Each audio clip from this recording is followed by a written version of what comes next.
कैसे हो बच्चों? क्या हाल है? बढ़िया एकदम।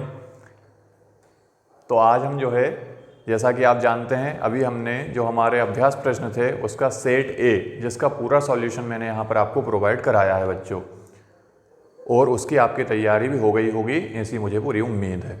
आज हम बढ़ते हैं सेट बी की तरफ। इसमें जो प्रश्न होंगे उनको हम आसानी से सॉल्व करेंगे। सेट ए के प्रश्न यदि आपने सॉल्व कर लिए हैं तो आप अपनी परीक्षा की दिशा में तेज़ी से कदम बढ़ा रहे हैं और पूरी तैयारी से आप इसी तरह आगे कदम बढ़ाते रहिए। अभी हमारे जो प्रश्न पत्र है हिंदी का, जो पहला प्रश्न पत्र है, उसको आने में भी समय है। आपकी तैयारी आसानी से पूरी हो जाएगी। बस आपको क्या काम करना है आप जानते हैं, पढ़ते रहना है ना, बार बार रिपीट करते रहना है और अच्छे से आंसर लिखने की प्रैक्टिस करते रहना है। बिल्कुल चिंता की बात नहीं है, घबराने की बात नहीं है।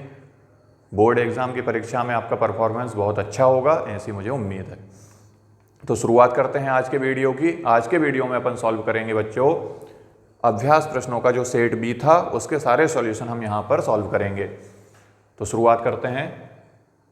ये देखिए, इस तरीके से हमारा सेट बी आया था। इसमें भी वही है जो सेट ए में मैंने आपको बताया था। पहले जो प्रश्न होते हैं 1 से 5 तक, वो वस्तुनिष्ठ प्रश्न होते हैं जिनके 32 अंक होते हैं।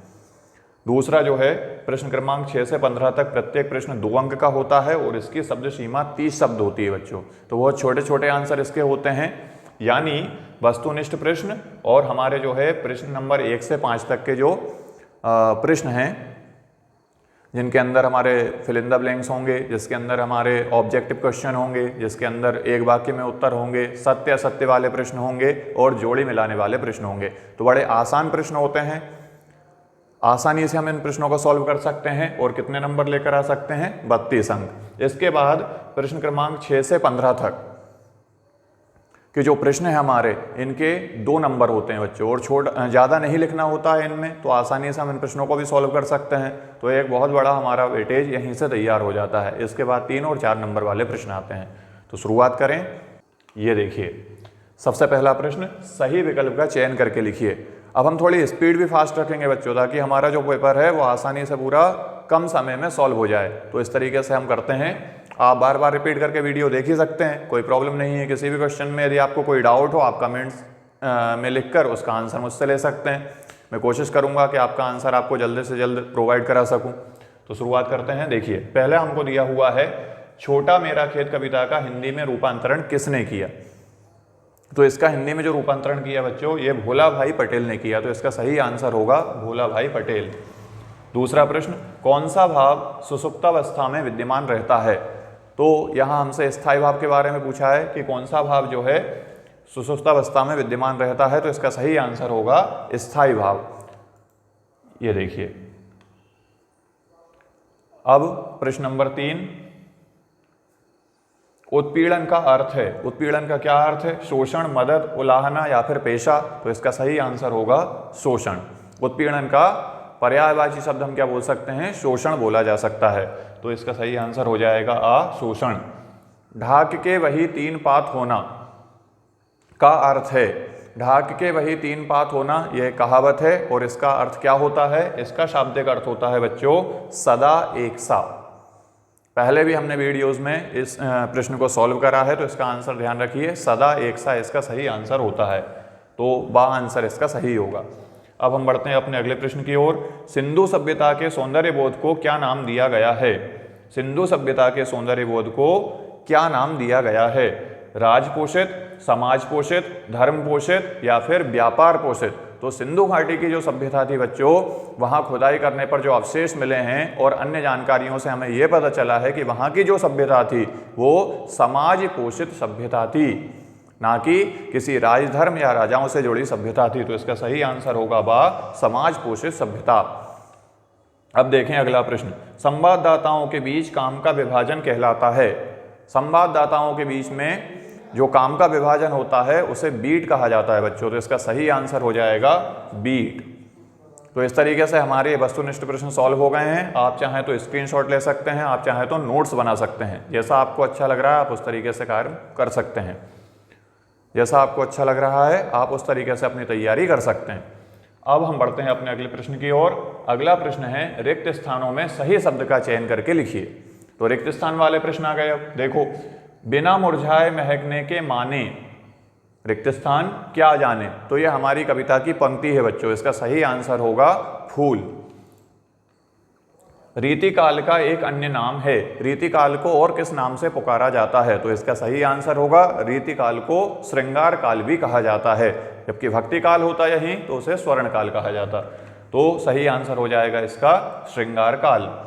जो गुण काव्य में जोश और ओज उत्पन्न करता है वह रिक्त स्थान गुण कहलाता है। प्रसाद गुण, ओज गुण या फिर माधुर्य गुण, तो इसका सही आंसर होगा, क्योंकि काव्य में ओज का संचार कर रहा है यानी ओज गुण की कविता होगी, तो इस काव्य में ओज गुण होगा। तो इसका सही आंसर हो जाएगा ओज। अब देखो, पहलवान की ढोलक पाठ की विधा है। विधा मतलब किस प्रकार का काव्य है ना। विधा बोलते हैं, अलग अलग प्रकार होते हैं, जैसे उपन्यास हो गया, कहानी हो गई, निबंध हो गया, तो ये सब काव्य की विधाएं कहलाती हैं। तो ये किस प्रकार की काव्य विधा है, तो पहलवान की ढोलक हमारी पाठ्यपुस्तक आरोह की एक कहानी है बच्चों, तो इसका सही आंसर होगा कहानी। अब वाक्य शब्द समूह है किसका, सार्थक, निरर्थक या व्यंग्यात्मक, तो इसका आंसर तो मुझे बताने की जरूरत ही नहीं है, आपको भी पता होगा। वाक्य की परिभाषा आपने पढ़ रखी है। वाक्य जो होता है वो सार्थक शब्दों का समूह होता है, तो इसका सही आंसर हो जाएगा सार्थक। अब सोंदलेकर किस भाषा के शिक्षक थे, तो जो सोंदलेकर थे बच्चों, आनंद यादव के जो शिक्षक थे जूझ कहानी में, वो जो है मराठी भाषा के शिक्षक थे, तो इसका सही आंसर होगा मराठी। एक सफल साक्षात्कारकर्ता में होना चाहिए, एक साक्षात्कारकर्ता मतलब जो इंटरव्यू लेने वाला है उसके अंदर क्या होना चाहिए, पर्याप्त ज्ञान, सुंदरता या अपर्याप्त ज्ञान, तो इसका आंसर सही होगा क्या, पर्याप्त ज्ञान। वो सुंदर हो ये आवश्यक नहीं है, उसमें पर्याप्त ज्ञान होना ही आवश्यक है। यदि आपको ज्ञान नहीं है तो आप किस चीज़ का इंटरव्यू लोगे, तो इसका सही आंसर हो जाएगा पर्याप्त ज्ञान। तो इस तरीके से हमारे रिक्त स्थान भी पूरे हो गए। अब हम बढ़ते हैं तीसरे प्रश्न की तरफ, जो है सही जोड़ी बनाकर लिखिए। सही जोड़ी बनाना बिल्कुल आसान होता है, हमें थोड़ा भी यदि ज्ञान है हमारे विषय का या हमारे सिलेबस का, तो हम ये जोड़ी आसानी से बना सकते हैं। देखिए कितने आसानी से हम ये जोड़ियाँ बनाएंगे। सबसे पहले हमको दिया हुआ है रुबाइयाँ। रुबाइयाँ इनमें से किसके साथ जुड़ा हुआ देखते हैं हम। तो देखो, रुबाइयाँ जो लिखा है बच्चों, ये फिराक गोरखपुरी जी जो थे वो बहुत बढ़िया रुबाइयाँ लिखते थे। रुबाइयाँ जो होती हैं वो उर्दू भाषा में कविताएं होती हैं, साधारण भाषा में यदि हम कहें तो उन्हें रुबाइयाँ कहा जाता है। तो फिराक गोरखपुरी के साथ ये संबंधित होगी। अब खंड काव्य, इनमें से कौन सा खंड काव्य आपको दिखाई दे रहा है, तो ये भी बिल्कुल आसान है। पंचवटी जो है ये मैथिली शरण गुप्त जी का प्रसिद्ध खंड काव्य है, तो इसको हम पंचवटी के साथ जोड़ेंगे। अब मेरी कल्पना का आदर्श समाज, ये किसके साथ जुड़ेगा, तो मेरी कल्पना का आदर्श समाज जो है बच्चों, ये बाबा साहेब भीमराव अंबेडकर जी द्वारा लिखा गया है, तो इसका सही आंसर हो जाएगा का। तो इसको हम का के साथ कनेक्ट कर देंगे, बाबा साहेब भीमराव अंबेडकर जी। अब रचना के आधार पर वाक्य के प्रकार, रचना के आधार पर वाक्य के कितने प्रकार होते हैं बताओ, कितने वीडियो में मैंने इसकी बात करी है। रचना के आधार पर बच्चों वाक्य के 3 प्रकार होते हैं, है ना, सरल वाक्य, संयुक्त वाक्य और मिश्र वाक्य। तो बिल्कुल आसान है, इसका सही आंसर होगा 3। कंफ्यूज तो नहीं हो, 8 तो नहीं लगाओगे आंसर, कुछ बच्चे लगा भी सकते हैं। 8 किसके आधार पर होगा, अर्थ के आधार पर। तो है क्या हमारे पास अगला प्रश्न, इसमें नहीं दिया है हमको, इसमें हमें रचना के आधार पर वाक्य के प्रकार दिए हुए हैं। तो रचना के आधार पर वाक्य के कितने प्रकार होंगे, 3 प्रकार होंगे। अब अतीत के दबे पाव, इनमें से किसके साथ जुड़ेगा बताइए। तो अतीत के दबे पाव जो है ये हमारा ओम थानवी जी द्वारा लिखा हुआ है। इसमें जो है सिंधु घाटी की सभ्यता के विषय में बात करी गई है, तो इसका सही आंसर होगा ओम थानवी। अब संचार माध्यम रेडियो, तो रेडियो संचार का कैसा माध्यम है, तो आंसर है श्रव्य माध्यम है, क्योंकि इसमें हम सुनते हैं, खबरों को सुना जाता है, इसलिए कैसा माध्यम हो जाएगा, श्रव्य माध्यम। तो ये हमने आसानी से हमारी जोड़ी का मिलान भी कर दिया, है ना। यदि मैं मिटा भी दूं यहाँ पर जो एरो लगे हुए हैं, तो भी आप आसानी से इनका आंसर अब कर पाओगे। अगला प्रश्न देखें अब हम। अगले प्रश्न में देखो, निम्नलिखित प्रश्नों के उत्तर एक वाक्य में लिखिए। तो एक वाक्य में अब हम अपने को इन प्रश्नों के आंसर लिखना है तो आसानी से हम इनको भी सॉल्व करते हैं। बच्चे निडरता के साथ किसके सामने आते हैं? तो बच्चे जो होते हैं वो निडरता के साथ सुनहरे सूरज के सामने आते हैं। ये हमारे जो तुम्हारी कविता है आरोह की पतंग, उसमें तुम्हें ये लाइन एज इट इज देखने को मिलेगी। यदि तुमने एक बार भी वो कविता पढ़ी है तो तुम इसका आंसर आसानी से कर सकते थे। इसीलिए मैं आपको ये बोलता हूँ कि आप अपनी हिंदी के पाठ जरूर पढ़ें, क्योंकि आधे से ज़्यादा क्वेश्चन तो फिर आपको आसानी से बन जाएंगे। तो क्या आंसर कर देंगे हम इसका? सुनहले सूरज के सामने। अब देखो, अब मैं नाच्यो बहुत गोपाल में कौन सा रस है? अब मैं नाच्यो बहुत गोपाल, इसमें शांत रस है बच्चों, ये एक शांत रस की कविता है। अब देखिए गुणधानी का क्या अर्थ है? तो गुणधानी का अर्थ जो होता है उसको हम इस प्रकार से लिखेंगे, गुणधानी गुड़ व अनाज के मिश्रण से बने खाद्य पदार्थ को कहते हैं। गुणधानी एक मिष्ठान होता है जो गुड़ और अनाज के मिश्रण से बनाया जाता है। सामान्यतः इसमें भुंजे हुए गेहूं या फिर चने का उपयोग किया जाता है, जिसमें गुड़ मिलाकर ये मिष्ठान तैयार किया जाता है। तो क्या लिखोगे आंसर? गुणधानी जो है वो गुड़ और अनाज के मिश्रण से बने हुए खाद्य पदार्थ का नाम है। डॉक्टर अंबेडकर किस मत के अनुयायी थे? मतलब जो डॉक्टर अंबेडकर थे वो किस धर्म के मत को मानना पसंद करते थे या उसमें उनकी श्रद्धा थी? तो इसका सही आंसर होगा बच्चों बौद्ध धर्म के, है ना। ये भी हमारे पाठ में दिया हुआ है, आप चाहें तो एक बार पढ़कर इसका आंसर खुद से भी ढूंढ सकते हैं। बौद्ध मत के अनुयायी थे डॉक्टर भीमराव अंबेडकर जी। अब हम बढ़ते हैं अपने अगले प्रश्न की ओर। तकनीकी शब्द का दूसरा नाम लिखिए। तकनीकी शब्द को और क्या कहा जा सकता है? तो आंसर है तकनीकी शब्द को बच्चों पारिभाषिक शब्द कहा जा सकता है। तो इसका सही आंसर होगा पारिभाषिक शब्द। अब देखते हैं प्रश्न क्रमांक 6। सिंधु सभ्यता की ईंटों की बनावट का अनुपात क्या था? मतलब सिंधु घाटी सभ्यता में जो घर बनते थे उसमें जो ईंटें लगाई जाती थीं वो किस अनुपात में होती थी? मतलब उनकी लंबाई कितनी होती थी, चौड़ाई कितनी होती थी और मोटाई कितनी होती थी? तो आज के जैसे हमारे यहाँ जो हम मकान बनाते हैं तो जो ईंटें लगाते हैं, ऐसी ईंटें वहाँ नहीं चलती थी बच्चों। उनका जो अनुपात होता था वो किस प्रकार का होता था? ईंटों का अनुपात 1:2:4 में होता था। समझ में आ रही है बात? यानी जो लंबाई थी वो 4 होती थी, जो चौड़ाई थी वो 2 होती थी और जो ऊंचाई थी वो 1 होती थी। इस प्रकार से इस अनुपात में वो ईंटें बनाया करते थे। तो बिल्कुल आसान आंसर है 1:2:4, है ना। अब वाइड क्या है लिखिए। वाइड किसे कहते हैं? तो बच्चों पत्रकारिता में वाइड का उपयोग किया जाता है जब कोई संवाददाता किसी घटना से जुड़े हुए प्रत्यक्षदर्शी, मतलब जिसने उस घटना को देखा है, उसका कथन जब हमें सुनाता है तो उसे वाइड कहा जाता है। तो वाइड को हम किस प्रकार से परिभाषित कर सकते हैं? घटना के बारे में प्रत्यक्षदर्शियों या संबंधित व्यक्तियों का कथन को वाइड कहते हैं, है ना। तो ये आंसर इसका हो जाएगा। अब ये हमारे सारे एक वाक्य में उत्तर वाले प्रश्न भी सॉल्व हो गए। इसके बाद हम बढ़ते हैं अपने अगले प्रश्न की ओर। अगले प्रश्न में देखिए क्या दिया है हमको, सत्य असत्य कथन लिखिए। अब हमें सत्य और असत्य बताना है। तो देखिए, राम की शक्ति पूजा कविता के रचनाकार निराला हैं। बिल्कुल सही बात है, ये राम की शक्ति पूजा सूर्यकांत त्रिपाठी निराला द्वारा रचित एक जो है कविता है। तो ये आंसर सत्य होगा।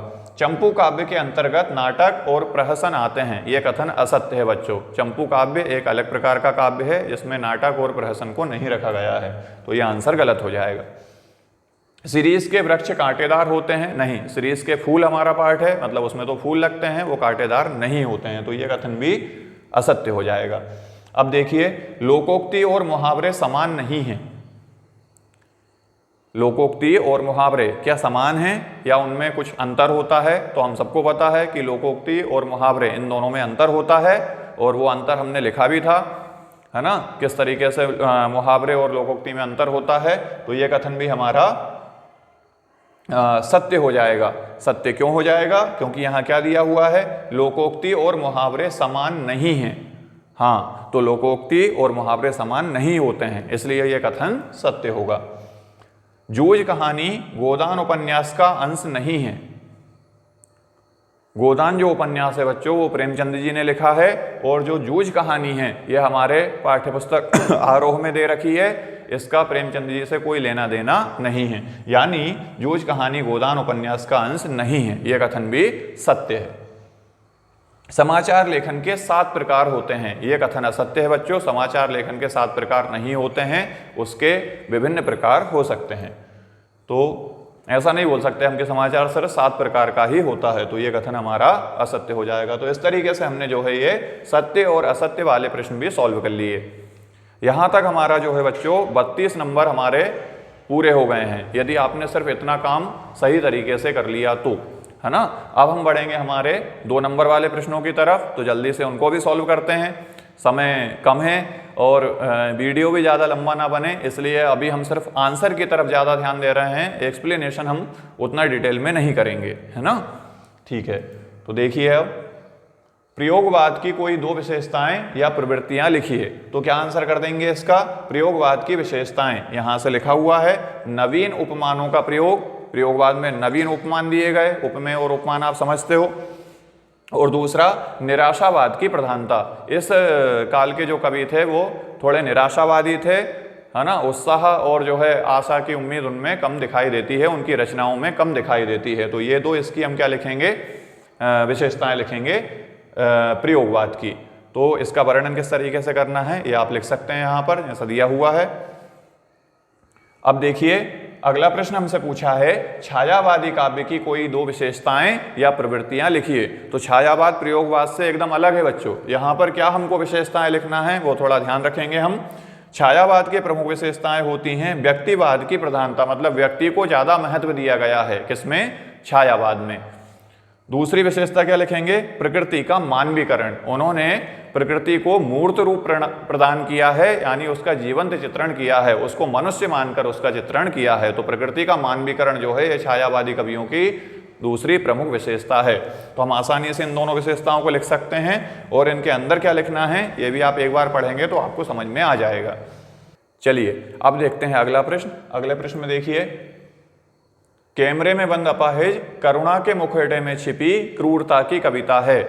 यानी ये कविता तो आपने पढ़ी होगी बच्चों। इसमें क्या दिखाया जा रहा है कि उसके प्रति सहानुभूति दिखाई जा रही है। जिस अपंग को वो इंटरव्यू के लिए लेकर आए थे कैमरे के सामने, लेकिन वास्तव में वो उसकी अपंगता को इस तरीके से प्रदर्शित कर रहे हैं जिससे उनके चैनल का प्रचार और प्रसार हो सके, और उसकी अपंगता को बार बार इसमें सूचित किया जाता है जिससे वो अपंग व्यक्ति को दुख होता है। तो वास्तव में ये क्रूरता है, ये हमको बताना है इसमें। ये एक वर्ड रह गया था तो मैंने यहाँ लिख रखा है ना, बीच में। तो आप एक बार पढ़ लें। जब एक अपंग व्यक्ति का कैमरे पर साक्षात्कार लिया जाता है उससे सहानुभूति तथा करुणा दिखाई जाती है, लेकिन बार बार उसे उसके अपंग होने का एहसास दिलाया जाता है। उसकी अपंगता को अपने कार्यक्रम की सफलता के लिए भुनाया जाता है।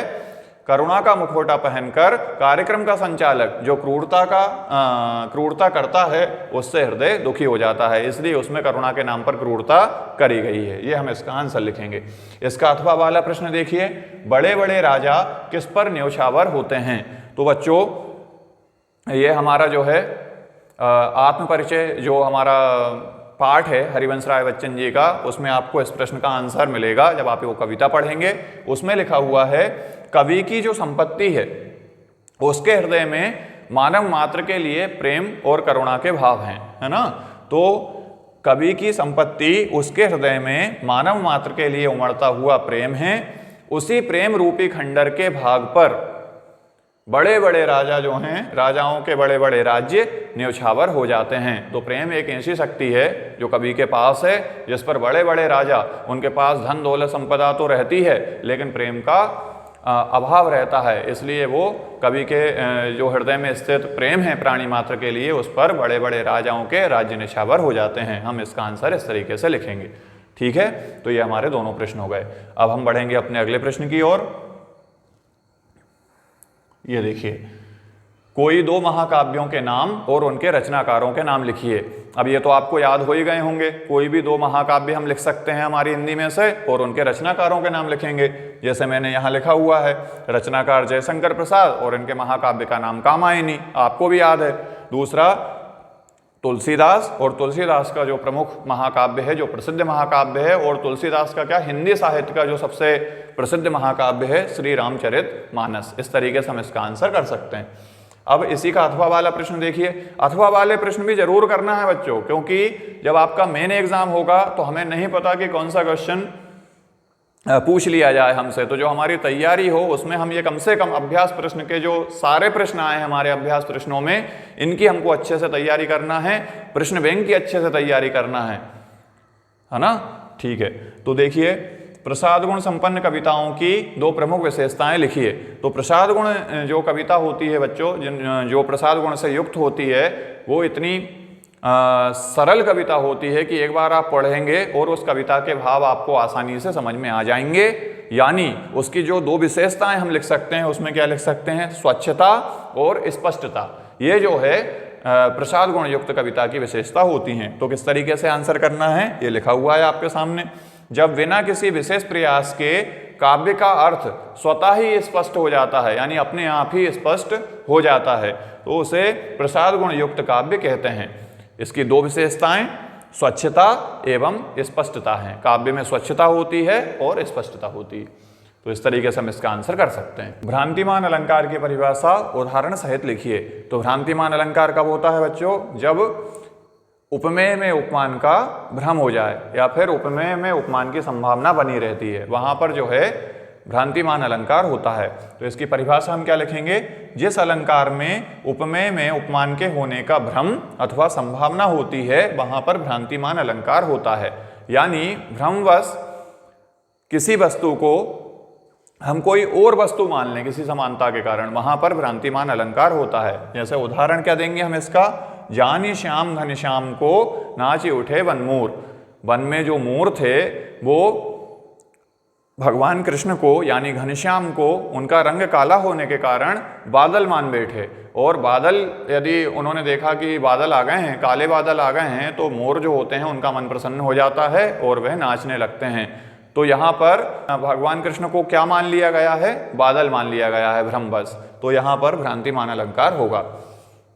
अब देखें हम अगला प्रश्न, सोरठा छंद की परिभाषा उदाहरण सहित लिखिए। सोरठा छंद किसे कहते हैं ये बताना है और एक उदाहरण देना है। तो सोरठा छंद जो होता है बच्चों, ये एक अर्ध सम्मात्रिक छंद होता है। मात्रिक छंद में तीन प्रकार होते हैं, सम्मात्रिक छंद, विषममात्रिक छंद और अर्ध सम्मात्रिक छंद। तो जो सोरठा और दोहा ये दोनों जो होते हैं बच्चों, ये अर्ध सम्मात्रिक छंद होते हैं। तो यहां देखें हम परिभाषा, सोरठा छंद अर्ध सम्मात्रिक छंद है। सोरठा छंद के प्रथम और तृतीय चरण में 11-11 मात्राएं तथा दूसरे और चौथे चरणों में 13-13 मात्राएं होती हैं। अब देखो पहले और तीसरे में बराबर मात्राएं हैं 11-11, और दूसरे और चौथे में बराबर मात्राएं हैं 13-13, है ना। तो आधे में एक जो छंद होता है वो 4 चरणों से मिलकर बना होता है। तो इसमें पहले और तीसरे मतलब आधे छंद में समान मात्राएं हैं, और आधे छंद में दूसरे और चौथा मिलाकर आधा छंद होगा जिसमें समान मात्राएं हैं, इसलिए इनको बोलते हैं अर्ध सम्मात्रिक छंद। उदाहरण देना, तो उदाहरण में आपने रामचरितमानस पढ़ी होगी, नहीं पढ़ी होगी तो सुंदरकांड तो सुना होगा। जैसे ही कहीं आस पड़ोस में सुंदरकांड होता है, सबसे पहले हनुमान जी का आवाहन किया जाता है, और जब हनुमान जी का आवाहन किया जाता है तो वहां पर ये सोरठे आपने निश्चित रूप से सुने होंगे। जो सुमिरत सिद्धि होई, गणनायक करि बरबदन, करहु अनुग्रह सोई, बुद्धि राशि शुभ गुण सदन। तो ये हमारा जो है सोरठा है ना। इस तरीके से जो है एक क्रम में कई सारे सोरठे, जैसे ही रामचरितमानस प्रारंभ होता है तो वहां पर लिखे हुए हैं। आपको जो अच्छा लग रहा है वो हम यहाँ पर लिख सकते हैं। यहाँ गणेश जी की वंदना करते हुए सबसे पहले ये सोरठा लिखा गया है, तो आप भी लिख सकते हैं। जो सुमिरत सिद्धि होई, गणनायक करि बरबदन, करहु अनुग्रह सोई, बुद्धि राशि शुभ गुण सदन। ये इसका सही आंसर होगा। अब देखिए प्रश्न नंबर 10, जीवनी और आत्मकथा में कोई दो अंतर लिखिए। तो देखिए बच्चों, जीवनी और आत्मकथा ये दोनों साहित्य की अलग अलग विधाएं होती हैं। इन दोनों में क्या प्रमुख अंतर होते हैं, उन्हें किस प्रकार से लिखेंगे यहाँ हम समझते हैं। आत्मकथा व्यक्ति के द्वारा स्वयं के जीवन के संदर्भ में लिखी गई कथा होती है, यानी इसमें जो लेखक है वो अपने स्वयं के जीवन के बारे में लिखेगा। जबकि व्यक्ति विशेष के जीवन पर जब कोई दूसरा व्यक्ति लिखता है तो उसे जीवनी कहा जाता है। यानी जीवनी जो है वो किसी और व्यक्ति के जीवन पर कोई और व्यक्ति लिखेगा, है ना, ये मतलब हुआ है इसका। दूसरा देखिए, आत्मकथा लेखक के अपने जीवन काल में ही लिखी जाती है, क्योंकि लेखक खुद ही अपनी आत्मकथा लिख रहा है तो अपने ही जीवन काल में लिखेगा। जबकि जीवनी का लेखन आवश्यक नहीं कि चरित्र नायक के जीवन काल में ही हो, मतलब हम जिसके ऊपर जीवनी लिख रहे हैं या जिसकी जीवनी लिख रहे हैं, उसके जीवन से जुड़ी रचनाएं लिख रहे हैं, तो वो कोई भी लिख सकता है। उसके बाद में आने वाली कोई पीढ़ी का व्यक्ति हो या कई वर्षों बाद भी कोई उस महापुरुष की जीवनी लिख सकता है। तो जीवनी जो होती है वो चरित्र नायक के जीवन काल में लिखी हो ये जरूरी नहीं है। ये हमारा दूसरा पॉइंट है। तीसरा पॉइंट, एक और मैंने एक्स्ट्रा पॉइंट डाला है, वैसे 2 पॉइंट हमसे पूछे गए थे लेकिन मैंने एक और पॉइंट इसमें डाला। जीवनी जहां वस्तुनिष्ठ होती है वहां आत्मकथा आत्मिक या आत्मनिष्ठ होती है ना। आत्मकथा में क्योंकि लेखक स्वयं के जीवन पर लिखता है इसलिए वो आत्मनिष्ठ होती है, जबकि जो जीवनी होती है वो किसी दूसरे के द्वारा लिखी जाती है तो वो वस्तुनिष्ठ होती है ना। अब रेखाचित्र और संस्मरण में कोई 2 अंतर लिखिए। रेखाचित्र और संस्मरण ये दोनों भी जो हमारे गद्य साहित्य की विधाएं हैं, और इन दोनों में क्या अंतर होता है वो हम देखते हैं। संस्मरण के विषय में बात करते हैं। संस्मरण जो होते हैं वो विवरण प्रधान होते हैं, यानी यहाँ पर घटनाओं का विवरण दिया जाता है संस्मरण में, है ना। पुरानी यादों में को यदि लिखा जाता है तो उसे संस्मरण कहा जाता है और उसमें विवरणात्मक वर्णन किया जाता है, यानी विवरण दिया जाता है। जबकि रेखाचित्र चित्रण प्रधान होते हैं, क्योंकि रेखा चित्रकार रेखाओं के माध्यम से ही वर्ण विषय का चित्र खींचता है। तो यदि हम सरल भाषा में समझें तो संस्मरण क्या होंगे, विवरण प्रधान, और रेखाचित्र जो होंगे वो चित्रण प्रधान होते हैं, ये हम लिख सकते हैं। दूसरा पॉइंट देखें, संस्मरण में लेखक का वर्ण विशेष व्यक्ति या वस्तु से संवेदनात्मक संबंध होता है, यानी जिस विशेष वस्तु पर या जिस विशेष विषय पर वो संस्मरण लिख रहा है उससे लेखक जुड़ा हुआ होता है, यानी उसकी संवेदनाएं उस विषय वस्तु की तरफ होती हैं। जबकि रेखाचित्र में जो लेखक होता है वो तटस्थ भाव से जो है रेखाचित्र लिखने का कार्य करता है, यानी वो उससे जुड़ा हुआ नहीं होता है। अपना जो दृष्टिकोण है या अपना जो विचार हैं उनको थोड़ा अलग रखकर जो है वो रेखाचित्र लिखने का कार्य करता है। तो इस तरीके से हम जो है इन दोनों में अंतर लिख सकते हैं। ठीक है, अब हम बढ़ते हैं अपने अगले प्रश्न की ओर। अगले प्रश्न में देखिए, अशोक वृक्ष की कोई 2 विशेषताएं लिखिए। अशोक के वृक्ष किसी भी गार्डन में, किसी भी पार्क में आप आसानी से देख सकते हैं, बड़े छायादार वृक्ष होते हैं ये, तो इनकी 2 विशेषता लिखना है। मैंने यहाँ लिख रखी है, देखिए। भारतीय साहित्य में बहुचर्चित एक सदाबहार वृक्ष होता है। सदाबहार मतलब हर मौसम में इसकी छाया बनी रहती है, हर मौसम में यह हरा भरा रहता है। दूसरी विशेषता, इसके पत्ते आम के पत्तों से मिलते हैं, है ना, और धार्मिक महत्व भी होता है। आम के पत्तों के स्थान पर हम अशोक के पत्तों का भी उपयोग कर सकते हैं। तीसरा, बसंत ऋतु में इसके फूल लाल लाल गुच्छों के रूप में आते हैं। तो इन 3 में से कोई भी 2 विशेषता आप लिख सकते हैं, याद हो गई होंगी। सदाबहार वृक्ष है, दूसरा आम के पत्ते से मिलते हैं इसके पत्ते देखने में, और तीसरा जो है ये इसमें जो पुष्प आते हैं वो लाल लाल गुच्छों के रूप में आते हैं, है ना। इस तरीके से हम इसकी विशेषताएं लिख सकते हैं। अब नकली सामान के खिलाफ जागरूकता फैलाने के लिए आप क्या कर सकते हैं, कोई 2 तरीके लिखिए। तो देखो, नकली सामान जो बेच रहे हैं बच्चों, उनसे हम समाज को या लोगों को जागरूक करने के लिए क्या कर सकते हैं। आंसर है, हम प्रचार प्रसार करें उनके बारे में, यानी हम जो है मीडिया द्वारा सभी लोगों को जागरूक करेंगे, उनको बताएंगे कि ये नकली है, ये असली है ना। मीडिया इसमें हमारा साथ देगा। जैसे हम जो है अखबार में न्यूज़ निकलवा सकते हैं, है ना। हम जो है टेलीविज़न वालों को पत्र लिख सकते हैं कि भाई आप इस विषय पर थोड़ी आप न्यूज़ दिखाइए, किस तरीके से जो है असली और नकली चीज़ों में अंतर किस तरीके से करे जनता। दूसरा, हम सरकार से अपील करेंगे कि वे नकली वस्तु की पहचान कर पाने के लिए सार्वजनिक कार्यक्रमों का आयोजन करे। कुछ लोगों को पता ही नहीं होता कि कौन सी चीज़ असली है, कौन सी नकली है, तो कैसे पहचाने कि वास्तव में ये चीज़ असली है और ये नकली की पहचान ये है। तो इसके लिए जगह जगह पर शिविर लगाना चाहिए सरकार को, जिससे लोग उस विषय के लिए जागरूक हो पाएँ। तो हम सरकार से इस चीज़ की अपील करेंगे। तो हमने यहाँ 2 विशेषताएं इस तरीके से लिख दी हैं, आप ये लिख सकते हैं अपने एग्जाम में।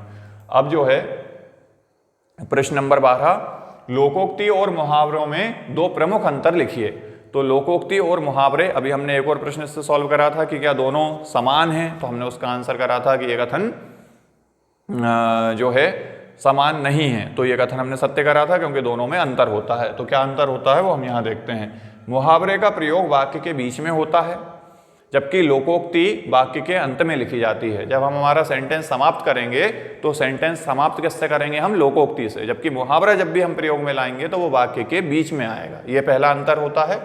दूसरा अंतर हम लिख सकते हैं, मुहावरे का प्रयोग बात को घुमा फिरा कर कहने के लिए किया जाता है, यानी लक्षणा शब्द शक्ति का यहाँ प्रयोग किया जाता है। जो मुहावरा के जो शब्द हैं उनके शाब्दिक अर्थ से उसका कोई भिन्न चमत्कारिक अर्थ निकलता है, यानी बात को घुमा फिरा कर यदि कहना है तो वहाँ हम मुहावरे का प्रयोग करेंगे। जबकि लोकोक्ति किसी बात का समर्थन, विरोध अथवा खंडन करने के लिए प्रयोग की जाती है ना। जब हमें हमारी बात की पुष्टि करना होती है, उसका किसी की बात का समर्थन करना होता है तो वहाँ हम कहावत बोल सकते हैं। यदि उस बात का हमको खंडन करना है तो हम कहावत का उपयोग करते हैं, है ना। या फिर जो है विरोध करने के लिए भी हम कई बार लोकोक्ति का प्रयोग करते हैं। तो इस तरीके से लोकोक्ति किसी बात का समर्थन, विरोध या फिर खंडन करने के लिए प्रयुक्त होती है, जबकि जो मुहावरा होता है वो किसी बात को घुमा फिरा कर कहने के लिए उसका उपयोग किया जाता है। तो हम ये अंतर लिख सकते हैं इसमें। अब राष्ट्रभाषा और राजभाषा में कोई दो प्रमुख अंतर लिखिए।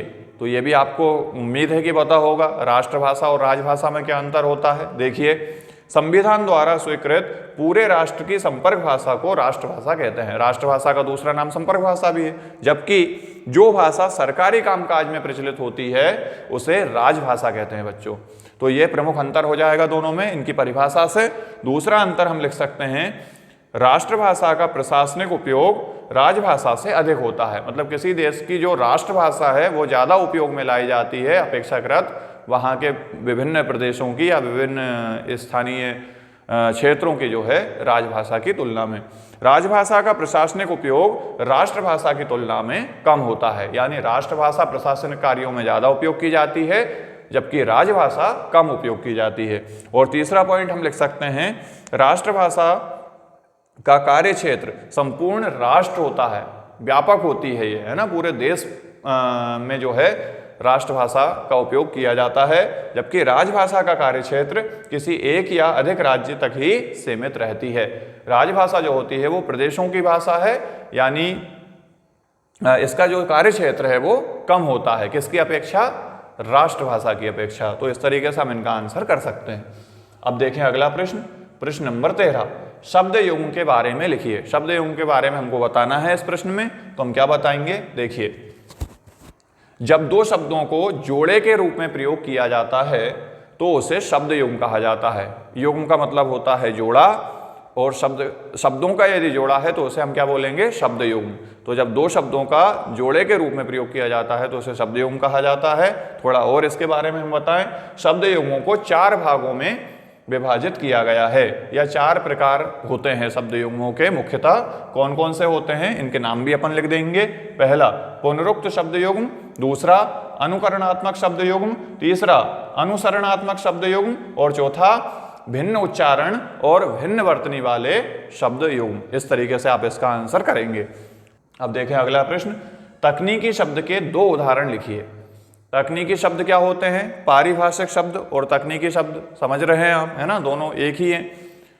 तो किसी भी विषय से संबंधित ऐसे शब्द जिनका प्रयोग मुख्य रूप से उस विषय की चर्चा के लिए किया जाता है। किसी विशेष विषय के लिए उसकी एक शब्दावली होती है जिसमें उस विषय से जुड़े हुए शब्दों का प्रयोग किया जाता है, उन्हें क्या कहा जाता है, तकनीकी शब्द कहा जाता है। तो ये तो हो गई इसकी परिभाषा, इन्हें पारिभाषिक शब्द भी कहते हैं। अब उदाहरण के लिए हम लिख सकते हैं, हमसे कोई भी 2 पूछे थे तो अलग अलग शास्त्रों में, अलग अलग विषयों में ये शब्द हो सकते हैं। जैसे मैंने यहाँ भौतिक विज्ञान में कुछ तकनीकी शब्दों को लिखा हुआ है, जैसे हमारा गुरुत्वाकर्षण है, वेग, त्वरण, आवृत्ति, ये सब भौतिक विज्ञान में प्रयोग होने वाले तकनीकी शब्द होते हैं। इसी प्रकार से धार्मिक कृत्यों तथा कर्मकांड में भी कुछ विशेष शब्दों का उपयोग किया जाता है जिनकी जरूरत उसी को समझने में, उसी से की चर्चा करने में लगती है। जैसे यज्ञ, जप, आसन, भावना, कर्म, संकल्प, है ना, ये सब जो हैं हमारे यज्ञ और कर्मकांड धार्मिक कृत्यों से जुड़े हुए तकनीकी शब्द हैं, है ना। तो इनमें से जो भी आपको अच्छे लग रहा है आप वो याद कर सकते हैं और लिख सकते हैं। अब बढ़े अगले प्रश्न की ओर। प्रश्न नंबर 14, रोजी रोटी की तलाश में आए यशोधर पंत को किसने शरण दी थी? तो ये हमारा पाठ्यक्रम का क्वेश्चन है, हमारे पाठ का क्वेश्चन है। इसका आंसर आपको पता होना ही चाहिए। क्या लिखेंगे? किशनदा ने शरण दी थी, सबको पता है यशोधर पंत को। तो इसका सही आंसर होगा रोटी की तलाश में आए यशोधर पंत को किशनदा ने अपने क्वार्टर में शरण दी। यशोधर जब दिल्ली से आए तो कम उम्र के कारण किसी सरकारी नौकरी में नहीं लगाए जा सकते थे। तब किशनदा ने उन्हें मेस का रसोइया बनाकर रख लिया। इतना ही नहीं, उन्होंने आर्थिक मदद भी की थी, है ना। तो ये हम इसका आंसर लिखेंगे। फिर देखिए, ईख से गुड़ ज्यादा निकलने के लिए गांव के अन्य किसान जो तरीका अपनाते थे उसके बारे में लिखिए। तो क्या आंसर इसका होगा? देख, गांव के अन्य किसान ये मानते थे कि यदि ईख को कुछ और दिन खेत में ही खड़ा रहने दिया जाए तो पानी की मात्रा कम हो जाएगी, जो रस है उसमें पानी की मात्रा कम हो जाएगी और रस जो है वो गाढ़ा हो जाएगा, जिसके कारण गुड़ अधिक बनेगा। तो ये वो तरीका अपनाते थे। वो बोलते थे कि अभी जो ईख है इसको कुछ दिन और धूप में खेत में ही खड़ा रहने दो, है ना। तो ये हम इसका आंसर लिखेंगे। अब बढ़ते हैं अगले प्रश्न की ओर। अगला प्रश्न देखिए, इंटरनेट के 2 सकारात्मक उपयोग लिखिए। इंटरनेट के उपयोग लिखना है हमको, सकारात्मक मतलब पॉजिटिव। तो क्या लिखेंगे हम इसमें? इंटरनेट के 2 सकारात्मक उपयोग निम्न हैं। नंबर 1, इसके द्वारा वैश्विक स्तर पर मतलब संपूर्ण धरती पर, है ना, पूरे विश्व में इसके द्वारा वैश्विक स्तर पर महत्वपूर्ण सूचनाओं का आदान प्रदान संभव हुआ है। मतलब हम सूचना अब तुरंत इंटरनेट के माध्यम से पूरे विश्व में कहीं भी पहुंचा सकते हैं। दूसरा, विभिन्न प्रकार की डिजिटल सेवाएं जैसे बैंकिंग हो गया, हमारा स्वास्थ्य हो गया, शिक्षा आदि उपलब्ध कराता है इंटरनेट।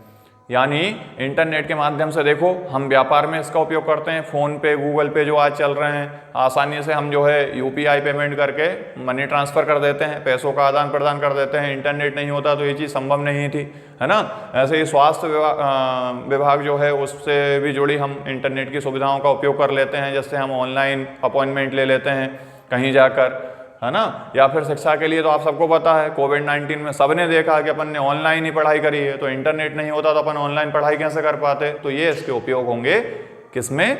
इंटरनेट के जो है शिक्षा के क्षेत्र में, स्वास्थ्य के क्षेत्र में और व्यवसाय के क्षेत्र में। इस तरीके से बैंकिंग के क्षेत्र में अब हम आसानी से पैसा इधर उधर ट्रांसफर कर सकते हैं, है ना। इस तरीके से इसके उपयोग हम लिख सकते हैं। दूसरा होगा, समाचार लेखन की 2 बुनियादी बातें लिखिए। समाचार लेखन की 2 बुनियादी बातें क्या हैं? यानी अच्छा समाचार लिखने के लिए हमें क्या क्या बातें ध्यान रखना चाहिए?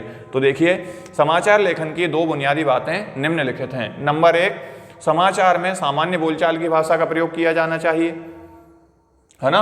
और दूसरा, वाक्य छोटे छोटे होने चाहिए। समाचार लेखन में बहुत बड़े बड़े और लंबे लंबे वाक्य नहीं लिखे जाते, वाक्यों को छोटा होना आवश्यक है। तीसरी विशेषता हम लिखेंगे, अनावश्यक शब्दों के प्रयोग से बचना चाहिए। अनावश्यक जो शब्द हैं जिनकी जरूरत नहीं है, सीधे सरल शब्दों में समाचार लेखन का कार्य होना चाहिए, अनावश्यक शब्दों से बचना चाहिए। तो 3 में से 2 जो भी आपको अच्छा लग रहा है आप लिख सकते हैं। अब हम बढ़ते हैं अपने अगले प्रश्न की ओर। निम्नलिखित बिंदुओं के आधार पर सूर्यकांत त्रिपाठी निराला अथवा हरिवंश राय बच्चन की साहित्यिक काव्यगत विशेषताएं लिखिए। पहले हमको क्या लिखना है? 2 रचनाएं, फिर भाव पक्ष और साहित्य में स्थान। कला पक्ष नहीं पूछा है, यदि पूछा जाता तो लिखते, नहीं पूछा जाएगा बिल्कुल नहीं लिखेंगे, ठीक है। तो देखिए, पहले जीवन परिचय, सूर्यकांत त्रिपाठी निराला, इनकी रचनाएं याद हो जानी चाहिए आपको। अनामिका, परमल, बादल राग, राम की शक्ति पूजा, ये सारी निराला जी की रचनाएं हैं। भाव पक्ष क्या है? भाव पक्ष आप यहां से पढ़ सकते हैं, है ना। फिर साहित्य में स्थान, साहित्य में स्थान में भी थोड़ा आप ध्यान रखेंगे क्योंकि छायावाद के प्रमुख कवि हैं, तो ये शब्द हमको इसमें लिखना चाहिए। हिंदी काव्य को नूतन पदावली और नूतन छंद देकर इन्होंने एक विशेष प्रकार की छंद रचना अपने साहित्य में प्रदान करी है, इसलिए नूतन पदावली और नूतन छंद देकर इन्होंने बहुत महत्वपूर्ण योगदान साहित्य में दिया है। इनके द्वारा रचित छायावाद, प्रगतिवाद, प्रयोगवाद और नई कविता की रचनाएं हिंदी साहित्य की अमूल्य निधि हैं। इस तरीके से हम इनका साहित्य में स्थान लिख देंगे, है ना। रचनाएं विशेष रूप से आप ध्यान रखें, अनामिका, परमल, बादल राग इत्यादि, है ना। अब हम देखते हैं हरिवंश राय बच्चन जी का जीवन परिचय, जो आप इस प्रकार से लिखेंगे। जीवन परिचय हरिवंश राय बच्चन। रचनाएं लिखें पहले, मधुशाला, मधुबाला, रसकलश, है ना, निशा निमंत्रण, क्या बोलूँ क्या याद करूँ, ये सारी इनकी प्रमुख रचनाएं हैं। थोड़ा ध्यान रखकर इनकी रचनाएं आप याद रखेंगे। रचनाएं कौन कौन सी हैं? मधुशाला सबसे प्रसिद्ध रचना है इनकी। निशा निमंत्रण, है ना, क्या भूलूं क्या याद करूं ये सारी हरिवंश राय बच्चन जी की प्रसिद्ध रचनाएं हैं। भावपक्ष हालावाद के प्रतिनिधि कवि थे, है ना, लिखने में श्रृंगार रस ज्यादा होता था। श्रृंगार रस में इनकी रचनाएं अधिक हमको देखने को मिलती हैं, है ना। प्रेम तत्व की प्रधानता थी इनकी रचनाओं में। ये सारी बातें हम इसमें लिखेंगे, तो एक बार आप पढ़ेंगे आपको आसानी से याद हो जाएगा। बिल्कुल सरल भाषा में यहाँ लिखा गया है। साहित्य में स्थान। हिंदी साहित्य में नीरस तथा शुष्क विषयों को भी सरस ढंग से प्रस्तुत करने में बच्चन जी सिद्धहस्त थे। उनका हिंदी साहित्य में विशिष्ट स्थान है। इस तरीके से हम इनका साहित्य में स्थान लिखेंगे। क्या बात बताई इंपॉर्टेंट, जो ऐसे विषय थे जिनको पढ़ने में ज़्यादा आनंद नहीं मिलता है, थोड़े रूखे विषय, ऐसे शुष्क विषय या रूखे विषय इनको बोला जाता है, लेकिन हरिवंश राय बच्चन जी के पास ये कला थी कि ऐसे शुष्क और रूखे विषयों को भी अपनी लेखनी के माध्यम से सरस और जीवंत बना देते थे। तो वही बात हमने यहाँ पर विशेषता के रूप में इनकी लिखी है, जो साहित्य में स्थान में हम इसको लिखेंगे। तो इस तरीके से आप इनका जीवन परिचय लिख सकते हैं। अब अगला प्रश्न देखो, निम्नलिखित बिंदुओं के आधार पर हजारी प्रसाद द्विवेदी या फिर धर्मवीर भारती का साहित्यिक परिचय लिखिए। दोनों में से एक करना है एग्जाम में, लेकिन हमें यहां दोनों पढ़ना है। क्यों पढ़ना है ये आप जानते हैं, है ना। ठीक है, तो देखिए, दो रचनाएं, भाषा शैली और साहित्य में स्थान। दो रचना देखें। अब देखो, ये लेखकों का जीवन परिचय पूछा गया है, इसलिए भाव पक्ष और कला पक्ष की बात ना करते हुए भाषा शैली की बात करिए। देखिए रचनाएं, हजारी प्रसाद द्विवेदी जी की रचनाएं क्या हैं, ये देखिए। बाण भट्ट की आत्मकथा, है ना, चारू चंद्र लेख, पुनर्नवा और अनाम दास का पोथा, ये इनकी जो है प्रमुख रचनाएं हैं। आप इनमें से कोई भी दो रचनाएं आसानी से याद कर सकते हैं, इसलिए मैंने चार लिखी हैं। कहीं कहीं टाइपिंग की यदि मिस्टेक है या कोई शब्द सही नहीं है तो आप उसकी वर्तनी शुद्ध करेंगे, है ना। वैसे तो ध्यान रखा गया है कि कुछ गलत ना हो, लेकिन कुछ ऐसी टेक्निकल मिस्टेक होती हैं जिनके कारण वो शब्द नहीं बन पाता है कई बार, जो हम बनाना चाहते हैं। तो इस तरीके से आप देख लेंगे थोड़ा, है ना। फिर इनकी भाषा में, भाषा शैली की यदि हम बात करें, द्विवेदी जी ने अपने साहित्य संस्कृत निष्ठ, साहित्यिक तथा सरल भाषा का प्रयोग किया है। यानी जो उन्होंने साहित्य लिखा है पूरा सरल भाषा में लिखा है ना। और संस्कृत निष्ठ मतलब भाषा में जो है कठोरपन जरा सा भी नहीं है, पूरा जो है अनुशासन का उन्होंने पालन किया अपनी भाषा में। फिर इनकी भाषा में मुहावरों का प्रयोग प्रायः कम हुआ है, ये बात हम लिखेंगे। जनरली हम जीवन परिचय में क्या कर देते हैं कि मुहावरों का बहुत बढ़िया प्रयोग करते थे। कोई भी जीवन परिचय आ गया अपन ने ये बात लिख दी, नहीं, थोड़ा ध्यान रखेंगे हम कि किस कवि के लिए हम जीवन परिचय लिख रहे हैं। जैसे हजारी प्रसाद द्विवेदी जी जो थे, ये मुहावरों का प्रायः प्रयोग उतना करना पसंद नहीं करते थे, है ना। इस प्रकार द्विवेदी जी की भाषा शुद्ध, परिष्कृत एवं परिमार्जित खड़ी बोली थी। खड़ी बोली में अपनी रचनाएं इन्होंने लिखी हुई हैं। साहित्य में स्थान यदि हम देखें तो क्या होगा, साहित्य में स्थान, डॉक्टर हजारी प्रसाद द्विवेदी की कृतियां हिंदी साहित्य की शाश्वत निधि हैं। शाश्वत निधि मतलब वो कभी समाप्त नहीं होंगी, मतलब आप भी पढ़ेंगे, आपके आने वाले बच्चे भी पढ़ेंगे, और ये बहुत लंबे समय तक जो है हिंदी साहित्य में इनकी रचनाएं हमको पढ़ने को मिलेंगी। इसको बोलते हैं अपन शाश्वत निधि हैं, जो हमेशा रहेंगी, है ना। तो शाश्वत निधि हैं। हिंदी साहित्य जगत में उन्हें एक विद्वान समालोचक, निबंधकार एवं आत्मकथा लेखक के रूप में ख्याति प्राप्त है। वो बहुत बढ़िया समालोचना करते थे, मतलब जो किसी ने लिखा है उसके बारे में मूल्यांकन, उसका विवेचन। निबंधकार, निबंध बहुत बढ़िया लिखते थे, और आत्मकथा भी उन्होंने बहुत बढ़िया लिखी है ना। इस तरीके से जो है उनको ख्याति प्राप्त है हिंदी साहित्य में, तो ये उनका साहित्य में स्थान है। तो इस तरीके से आप इसका स्क्रीनशॉट ले लें, लिखने की प्रैक्टिस करें बच्चों। अब देखिए धर्मवीर भारती का जीवन परिचय।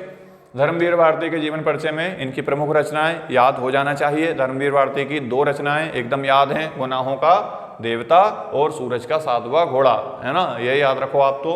और ठंडा लोहा, इनमें से तीन में से कोई भी दो अच्छे से याद कर लो। भाषा शैली में क्या बात करेंगे हम, आपने परिमार्जित खड़ी बोली, मुहावरों, लोकोक्तियों, देशज तथा विदेशी भाषाओं के शब्दों का प्रयोग किया है। यानी ये भी खड़ी बोली में लिखते थे धर्मवीर भारती। इनमें जो है मुहावरे और लोकोक्ति का इन्होंने बढ़िया प्रयोग किया अपनी रचनाओं के अंदर में। जहाँ जहाँ उसकी आवश्यकता थी उन्होंने उसमें कसर नहीं छोड़ी है इनका प्रयोग करने में। साथ में देसी के साथ साथ विदेशी शब्दों का भी उन्होंने प्रयोग किया, मतलब जैसे अंग्रेजी हो गई, फारसी हो गई, है ना, इन सारे शब्दों का भी प्रयोग उन्होंने अपनी रचनाओं में किया है। आपने अपनी साहित्यिक रचनाओं में विभिन्न प्रकार की शैलियों का भी प्रयोग करा है, जैसे भावात्मक हो गई, वर्णनात्मक हो गई, शब्द चित्रात्मक, आलोचनात्मक और हास्य व्यंग्यात्मक, ये सारी शैलियों का धर्मवीर भारती जी ने प्रयोग किया है। साहित्य में स्थान की यदि हम बात करें तो धर्मवीर भारती जी एक प्रतिभाशाली कवि, कथाकार एवं नाटककार थे। इन्होंने नाटक भी लिखे, इन्होंने उपन्यास भी लिखे, इन्होंने जो है कहानियाँ भी लिखी, है ना। उनकी रचित कहानियों और उपन्यासों में इन्होंने सामाजिक एवं मनोवैज्ञानिक समस्याओं को उठाते हुए कई प्रकार की सामाजिक जो कुरीतियाँ थीं, जो समस्याएं थीं, वो उन्होंने अपनी रचनाओं में उठाया। साथ ही साथ उन्होंने मनुष्य के मानसिक स्तर पर जाकर भी कविताएं लिखी या कहानी या उपन्यास लिखे, जिनमें मनोवैज्ञानिक समस्याएं जो होती हैं उनसे जुड़ी हुई भी इन्होंने कई प्रकार की कथाएँ लिखी, है ना, को जीवंत रूप में प्रस्तुत किया है, जिससे समाज को एक नई दिशा प्रदान हुई। आपका हिंदी साहित्य में विशेष स्थान है। इस तरीके से हम इनका साहित्य में स्थान लिखेंगे। अब हम बढ़ते हैं अपने अगले प्रश्न की ओर, जो है भाव पल्लवन करना या भाव विस्तार करना। इसमें क्या होता है बच्चों, हमें एक टैगलाइन दे दी जाती है, एक वाक्य, एक सेंटेंस या फिर एक लाइन दे देते हैं, और उसके आधार पर हमें उसका विस्तार करना है कि वास्तव में ये लाइन या ये पंक्ति कहना क्या चाह रही है ना। तो भावार्थ इसका हमको लिखना है व्याख्या करते हुए। तो देखिए, भाव पल्लवन, परहित सरिस धर्म नहीं भाई, है ना। तो ये इसका भाव विस्तार होगा। इसमें बताया गया है कि दूसरों का भला करने से बड़ा कोई धर्म नहीं है ना। जो दूसरों का भला करते हैं उनका खुद का भी भला होता है, जो दूसरों का बुरा करते हैं उनका खुद का भी बुरा होता है। हम इसमें उदाहरण भी दे सकते हैं, जैसे आपने दधीची की कथा सुनी होगी। दधीची ने जो है इंद्र को आवश्यकता थी वृत्तासुर नाम के राक्षस को मारने के लिए, उसको वरदान प्राप्त था कि दधीची की जो हड्डियां हैं शरीर की, उनसे जो अस्त्र बनेगा उसी से वृत्तासुर नामक राक्षस का वध होगा, जो आतंक मचा रहा था पूरी दुनिया में। तो इंद्र जो है दधीची के पास गए और दधीची के पास जाकर उन्होंने प्रार्थना करी उनसे कि ऋषि जी, आपकी जो है हड्डियों की मुझे आवश्यकता है, जिससे वज्र बनाया जा सके और इस दुष्ट का अंत किया जा सके। तो उन्होंने सहर्ष जो है अपनी हड्डियां प्रदान करी इंद्र को, जिससे वज्र बना और फिर वृत्तासुर का अंत हुआ। वो चाहते तो मना कर देते, भाई मनुष्य को उसके जीवन से बड़ी कौन सी चीज़ हो सकती है, लेकिन उन्होंने देखा कि मेरे हड्डियों से वज्र बनेगा, जिससे पूरे संसार का कल्याण होगा, वृत्तासुर का अंत होकर। मतलब उन्होंने कितना बड़ा परहित का काम किया। तो उनको इससे जो है सदगति प्रदान हुई और बहुत धर्म उन्होंने अपने जीवन में कमाया। इस तरीके से हम इसको लिख सकते हैं। इसके अंतर्गत तो वही मैंने लिखा हुआ है ना। तो आप एक बार पढ़ लेंगे, आपको ये समझ में आ जाएगा किस तरीके से हम जो है भाव पल्लवन करते हैं। अब वार्षिक परीक्षा की तैयारी के संदर्भ में आपके और आपके पिताजी के बीच के संवाद को लिखिए। तो यह संवाद हम किस तरीके से लिखेंगे, देखिए। पिताजी, पहले पिता ने पूछा पुत्र से, तुम्हारी पढ़ाई कैसी चल रही है? पुत्र, पिताजी मेरी पढ़ाई ठीक चल रही है। पिता, तुम्हारी वार्षिक परीक्षा नजदीक आ गई हैं, इसलिए आप पूरी मेहनत से पढ़ाई करो। पुत्र, जी पिताजी। पिता, किसी विषय में कोई मुश्किल तो नहीं हो रही है? फिर उन्होंने पूछा। पुत्र, अन्य सभी विषयों की तैयारी ठीक है, परंतु गणित में मुझे थोड़ी परेशानी हो रही है। पिता, बेटा गणित अभ्यास का विषय है, इसलिए बार बार अभ्यास करो। पुत्र, जी पिताजी, मैं गणित पर विशेष ध्यान दूंगा और आवश्यकता पड़ी तो मेरे गणित के शिक्षक से मुझे कुछ अतिरिक्त समय प्रदान करने के लिए आग्रह भी करूंगा। पिता, शाबाश, मुझे आशा ही नहीं पूरा विश्वास है कि तुम इस बार प्रथम श्रेणी में उत्तीर्ण होगे। पुत्र, धन्यवाद पिताजी, मैं पूरी मेहनत करूंगा और आपका और अपने विद्यालय का नाम अवश्य रोशन करूंगा। इस तरीके से पिता और पुत्र के बीच में जो है परीक्षा को लेकर संवाद किया जा सकता है। तो इस तरीके से हम इसको लिखेंगे। अब हम बढ़ते हैं अपने अगले प्रश्न की ओर। अगले प्रश्न में देखो बच्चों, अपठित गद्यांश या काव्यांश को पढ़कर नीचे लिखे प्रश्नों के उत्तर लिखिए। इसी में से हमें आंसर बनाने होंगे। जो ये गद्यांश दिया हुआ है, तो एक बार गद्यांश पढ़ें और प्रश्नों के उत्तर ढूंढने की कोशिश करें। गद्यांश आपने पढ़ रखा होगा, देखिए क्या पूछा है हमसे इसमें, उपयुक्त गद्यांश का उचित शीर्षक लिखिए। जब ये गद्यांश आप पढ़ेंगे तो इसमें जिस प्रकार नदियों का संगम होता है तो उस स्थान को तीर्थ कहते हैं, उसी प्रकार हमारे देश में विभिन्न भाषा के लोग रहते हैं। जब वो एक दूसरे से मिलते हैं तो विचारों का आदान प्रदान होता है, संस्कृति विकसित होती है। इस तरीके से इस गद्यांश में चर्चा की गई है। तो इसका जो शीर्षक है वो क्या हम लिख सकते हैं, भाषा संगम। जिस प्रकार नदियों का संगम है वैसे किसका संगम है, विभिन्न भाषाओं के लोग मिल रहे हैं, तो भाषा संगम एकता का सूत्र, है ना। लोग एक दूसरे के विचार जानते हैं, समझते हैं, तो उससे एकता बढ़ती है। तो हम क्या लिख सकते हैं इसका शीर्षक, भाषा संगम एकता का सूत्र, ये इसका शीर्षक होगा। फिर भारतीय एकता का सबसे बड़ा सिपाही कौन है, लिखिए। तो लेखक ने भाषाओं के संगम में गोता लगाने वाले श्रद्धालुओं को सबसे बड़ा सिपाही और संत कहा है। यानी जो भाषा का संगम हो रहा है वो जो लोग हैं जो अपने विचारों का आदान प्रदान कर रहे हैं, वही जो है भारतीय एकता के सबसे बड़े सिपाही हैं, जो संस्कृति का आदान प्रदान कर रहे हैं। एक संस्कृति दूसरी संस्कृति का सम्मान कर रही है, जिससे भारत की एकता बढ़ रही है। तो वही जो है इसके संत और सबसे बड़े सिपाही हैं। ये आप यहाँ पढ़ेंगे तो आपको मिल भी जाएगा इसमें, देखिए।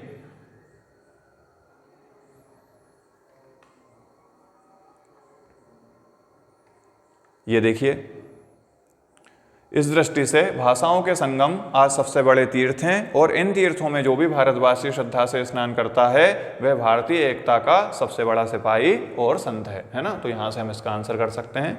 अब तीसरा प्रश्न, उपयुक्त गद्यांश के आधार पर सबसे बड़ा तीर्थ आज क्या है, लिखिए। तो वही लाइन में इसका आंसर भी है, भाषाओं का संगम ही आज सबसे बड़ा तीर्थ है। इस तरीके से हम इसके आंसर करेंगे।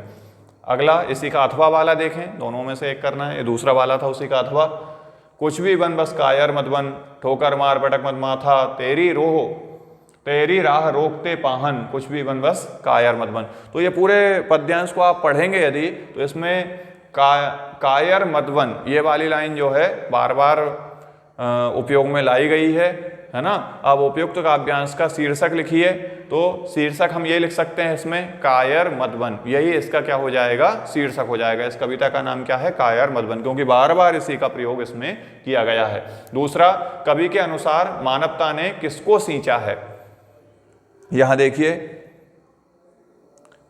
ले देकर जीना क्या जीना, कब तक गम के आंसू पीना, मानवता ने तुझको सींचा बहा युगों तक खून पसीना। किसको सींचा, मनुष्य को, है ना। मानवता ने अपना खून पसीना देकर जो है किसको सींचा है, मनुष्य को सींचा है। तो वही इसका आंसर होगा, मानवता ने मनुष्य को अपने खून पसीने से सींचा है।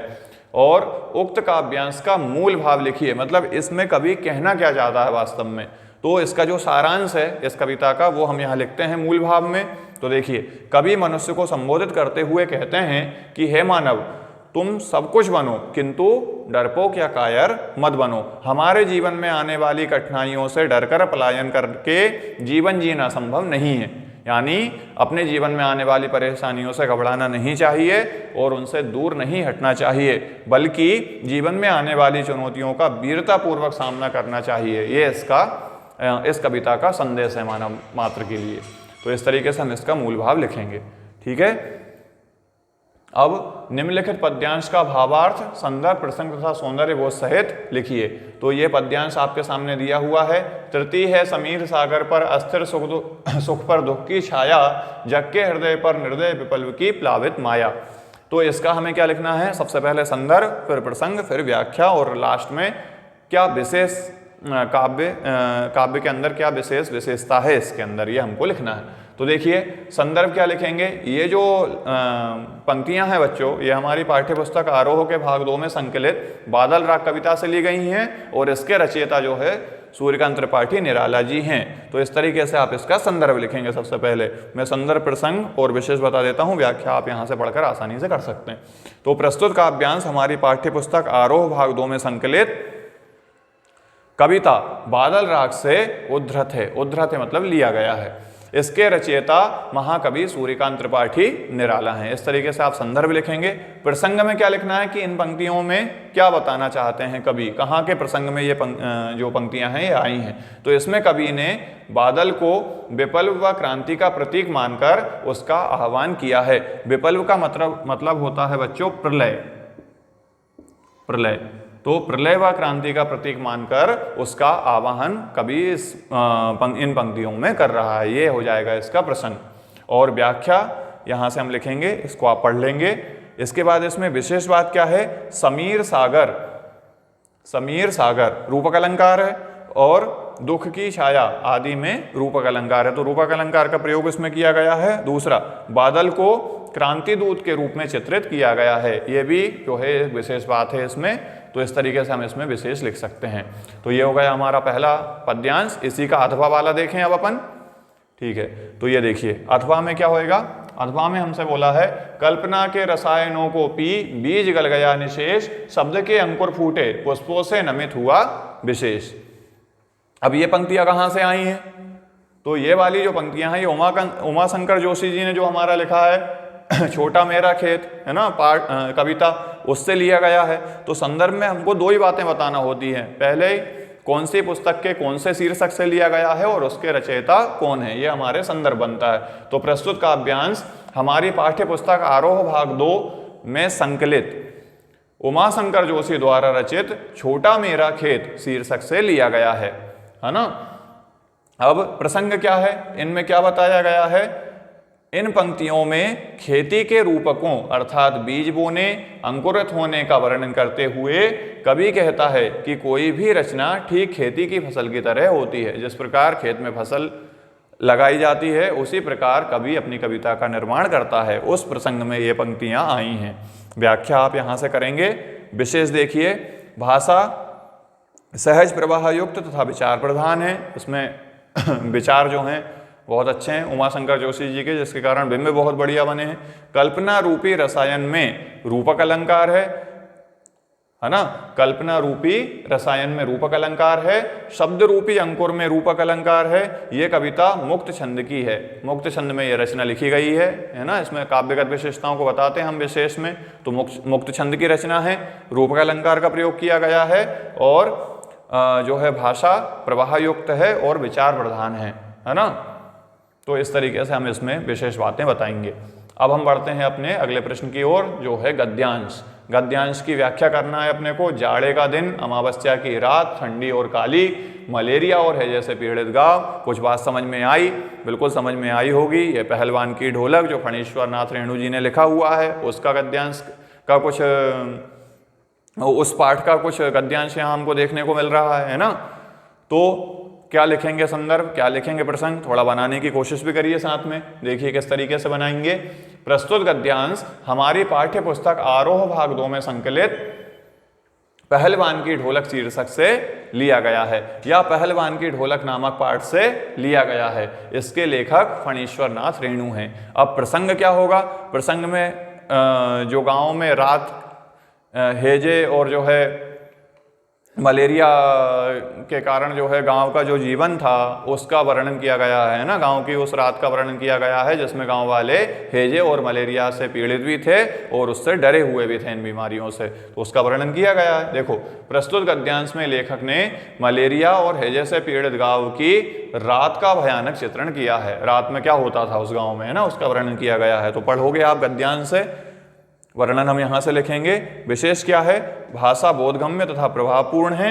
दूसरा, गांव की दशा का सजीव तथा भावपूर्ण चित्रण किया गया है। आप पढ़ोगे तो ऐसा लगेगा आप भी गांव में रात में बैठे हो है ना।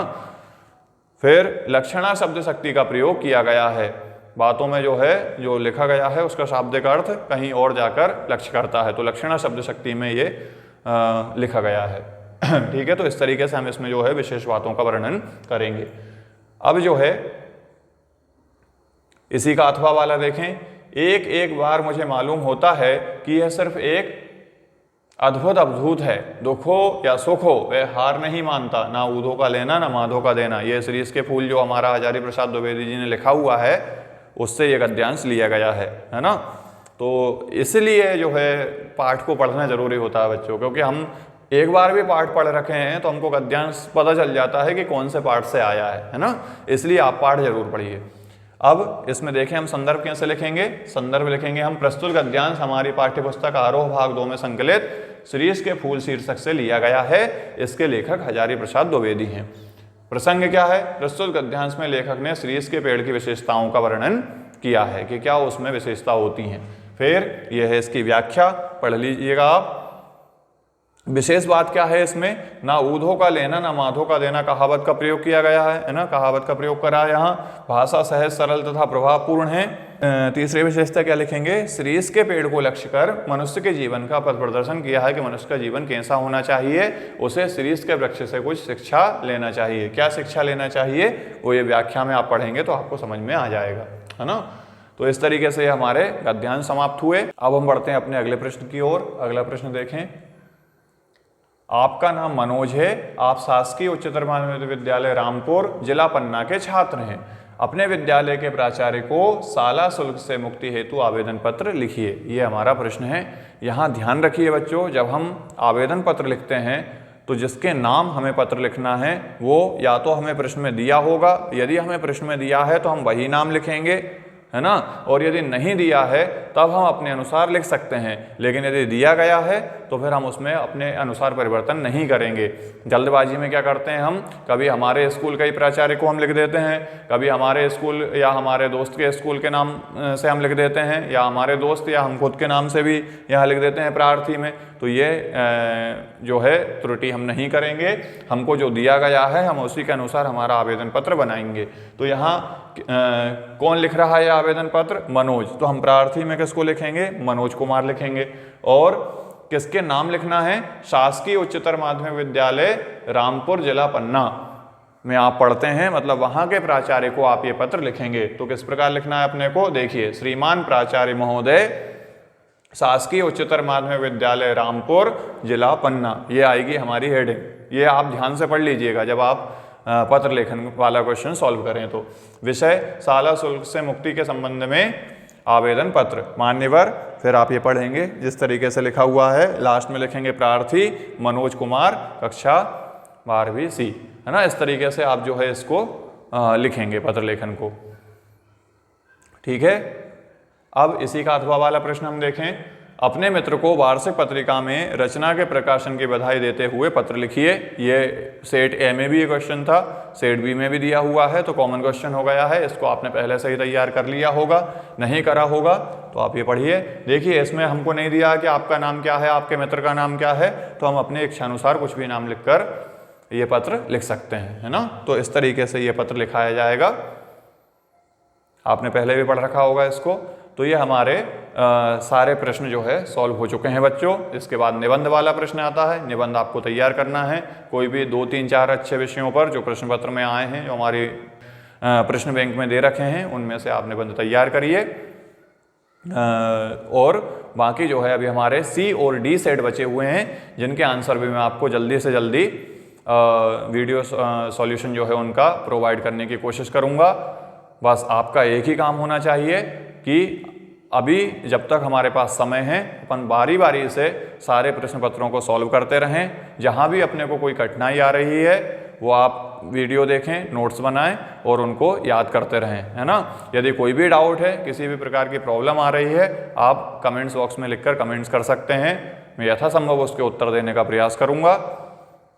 बाकी समय कम बचा हुआ है, जैसा कि मैं हर बार बोलता हूँ, समय जितना कम होता है मेहनत उतनी ज़्यादा होती जानी चाहिए, है ना। जैसे जैसे समय नज़दीक आएगा वैसे वैसे हमारी तैयारी बढ़ती जानी चाहिए, है ना। बार बार रिपीटेशन हमको करना है, बार बार हमको लिख कर देखना है। इस तरीके से हमारी तैयारी होती रहना चाहिए, तभी हम उस लक्ष्य की तरफ, जिस लक्ष्य को हम प्राप्त करना चाहते हैं, उस लक्ष्य की तरफ हम आगे बढ़ेंगे। और मुझे पूरी उम्मीद है, पूरा विश्वास है कि यदि आप अच्छे से पढ़ाई कर रहे हैं, सारगर्भित तरीके से पढ़ाई कर रहे हैं, इधर उधर की बातों को छोड़कर पूरा ध्यान अपनी तैयारी पर लगा रहे हैं परीक्षा की, तो निश्चित ही आपका रिजल्ट बहुत अच्छा होने वाला है। जब तक मैं अगला वीडियो लेकर आपके सामने आऊँगा, ये दोनों सेट आपके कंप्लीट हो जाने चाहिए, है ना। इस तरीके से आपके छोटे छोटे लक्ष्य होना चाहिए और हर दिन उन लक्ष्यों को प्राप्त करने की आपको कोशिश करनी चाहिए। तो जब तक अगले वीडियो नहीं आ जाते तब तक इन वीडियो को देखते रहिए, पढ़ाई करते रहिए और आगे बढ़ते रहिए।